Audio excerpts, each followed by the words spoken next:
also was worshipped as a goddess at his side. It's also been suggested that even before Nimrod had left Egypt to go to Babylon to build his empire, that while he was in Egypt, he studied the Egyptian mystery religion that was started there from before the flood by the wife of Ham, whom tradition takes to be a descendant of Cain. And so you see that this whole thing with the serpent seed, you'll find it trickling down. And we're going to get back to that. Just wanted to mention that because people want to know if Noah was perfect in his bloodline, then how did Cain's seed make it after the flood? And it's right there with Ham's wife. Ham's wife, I said on the show before, I know I'm preaching to a choir right now, said on the show before that Ham's wife was serpent seed.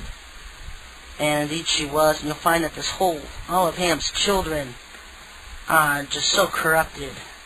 Even just Nimrod being one of them.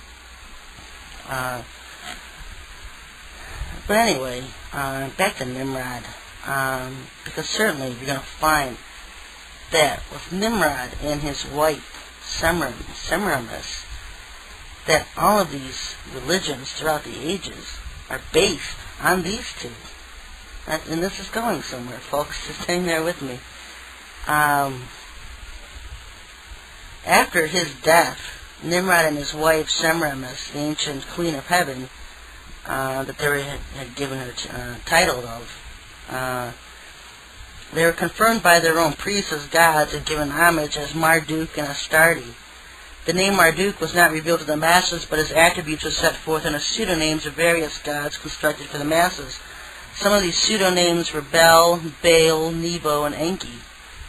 The Babylonian mystery religion, the original cult of the mother and child, Semiramis and Tammuz, will later become known as Isis and Osiris, Venus and Adonis, the Madonna and child, Mary and Jesus of Catholicism.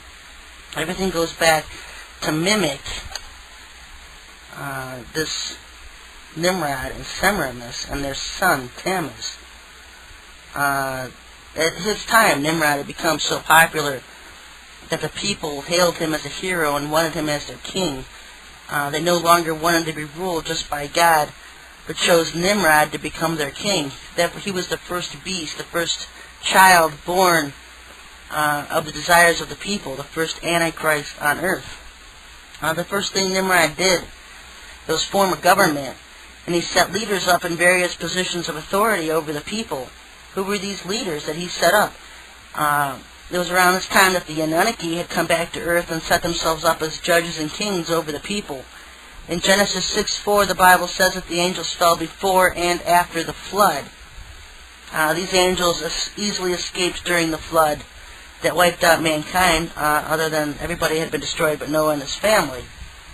And they started returning to earth and continuing their wicked ways of procreating with human women and teaching the people forbidden knowledge of warfare, astronomy, music, etc.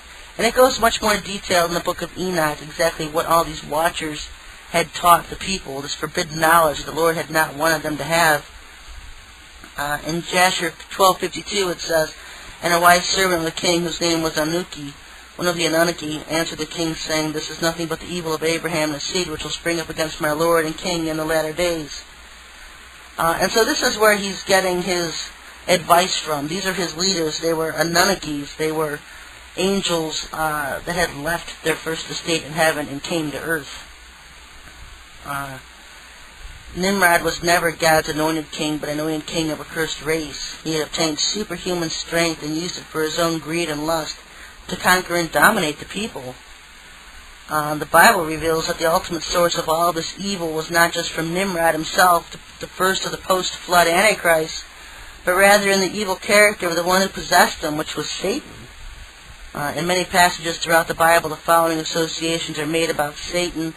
He's called the Serpent in Eden, the Leviathan, the sea monster, the dragon, the ancient serpent, the god of this age, the father of lies, the king of Babylon, the king of Tyre, the prince of the power of the air. He also finds mention in the early versions of the history of Freemasonry, for he is said to be one of the founders. According to the Encyclopedia of Freemasonry, the legend of the craft in the old constitutions refers to Nimrod, the king of Babylon, as one of the founders of Masonry. And so that's why you'll find all of these, everything about Nimrod, you'll find it in symbolisms of the New World Order today.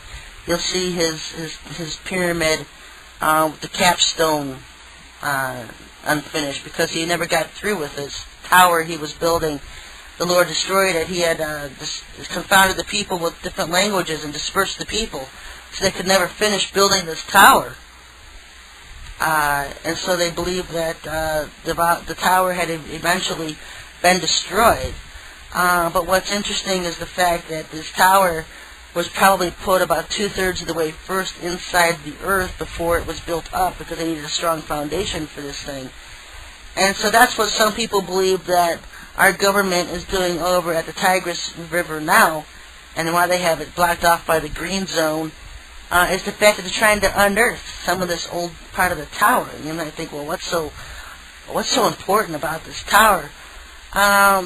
There's a lot of suggestion that this tower may have been much more than just a tower made of brick and stone, and however else they were making it. Some believing that it was actually on a portal, a gateway to the stars.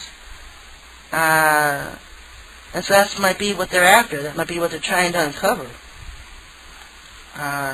Nimrod's son that he had with Semiramis was known as Tammuz, or even Marduk or Malek, and he was chopped up into 14 pieces by Shem, the son of Noah, and thrown into the Nile River. And Semiramis, finding out about his death, very upset, and she went to find all of his body parts, attempting to put his body back together, but she couldn't find his penis. So she replaced his penis with a golden one, which represents the serpent's seed. And ever since then, the phallus has been worshipped and celebrated out in the open for all to see in the form of Christmas trees, obelisks, the Washington Monument, largest penis in the world, an obelisk with phallus. And that's basically what it represents. I know they've always said that Satanism is centered around the worship of Satan's penis. But what it basically is representing, folks, is his seed. The serpent seed line. The serpent seed. And now you're going to understand why they don't want any teachings out, people becoming familiar with what the serpent seed is, because Satan's operated all these years in relative obscurity, having the churches numbed down and stupid, and not aware of the truth. Because what they'll do is they'll point all of the religions back, all of these Osiris and Iris and Nimrod and Semiramis and Tammuz and their son, and they stop it right there. But you know what, it goes farther back, because as I've already talked about on the show, and I have a website, theserpentseedline.com, is that Satan was the father of Cain. Satan had seduced Eve, even according to Enoch. I believe it's chapter 69 in Enoch. Satan had seduced Eve, and they produced a son called Cain. Now, when she had or Seth, she said, when she had Cain, she said, I produced a man-child from the Lord. I don't have it right in front of me. She was not talking about the Father. She was talking about Satan. And you'll find that in the KJV, the book of Genesis is very much different than the Hebrew translation of Genesis. That we're getting a watered-down version. It's really attacking my head right now with some heat waves. You will find that everything has been hid over the centuries and over the years, because they don't want people to know. And you know what? Jesus already told us. Yahushua already told